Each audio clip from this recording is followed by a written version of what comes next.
పార్శ్వపు నొప్పి అంటే తలనొప్పి, మైగ్రేన్ హెడేక్ అంటాం కదా, వన్ సైడ్ హెడేక్ వచ్చిందంటే ఒక పట్ట విపరీతమైన తలనొప్పి, వెళ్తురు చూడలేము, సౌండ్ పడదు, ఇరిటేషన్ వచ్చేస్తుంటుంది, చీకట్లో ఉండాలి, లేకపోతే వికారం వాంతి అవ్వదు, అయిపోతే బాగుంటుంది అనిపిస్తుంది, అవ్వదు. అలాగా వస్తే నరకం చూపించేస్తుంది. కొంతమందికి తరచూ వచ్చేస్తుంది, కొంతమంది సంవత్సరానికి ఒకసారి వస్తుంటుంది. అది వచ్చిందంటే మామూలుగా ఉండదు. ఆ మైగ్రేన్కి మనం తాత్కాలికంగా ఏ పెయిన్ కిల్లర్ ఏది వేసి అలా ఉపశాంతి చేసుకుంటాం, మళ్ళీ వచ్చేస్తుంటుంది. ఇంక ఇది ఇంతే, ఇంక జీవితాంతం అలవాటు అయిపోయింది అనుకోవడం. చాలా మంది ఇలా ఇబ్బంది పడుతుంటారు. శాశ్వతంగా పోవడానికి ఏంటంటే తులసాకు, తులసి దళం, ఒక ఉప్పు కన్ను, మన ఉప్పు ఉంటుంది కదా, కల్లుప్పు, ఒక ఉప్పు రాయి, ఒక తులసాకు మెత్తగా నూరి రోజు వేసుకుంటున్నారనుకోండి, ఒక 40 days వేసుకుంటే మైగ్రేన్ హెడేక్ పూర్తిగా పోద్ది, శాశ్వతంగా పోద్ది అనమాట.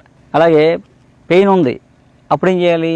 ఆ తులసాకుని ఉప్పు కలిపి నెమ్మదిగా కొంచెం కొంచెం నవ్వులుతుంటే, ఓట మిగుతుంటే వెంటనే పెయిన్ రిలీఫ్ వచ్చేస్తుంది అనమాట. ఆ సెన్సేషన్ అన్నీ పోతాయి. అలా ఒక 40 days కంటిన్యూ వాడారనుకోండి, మైగ్రేన్ హెడేక్ నుంచి పూర్తిగా బయటపడవచ్చు.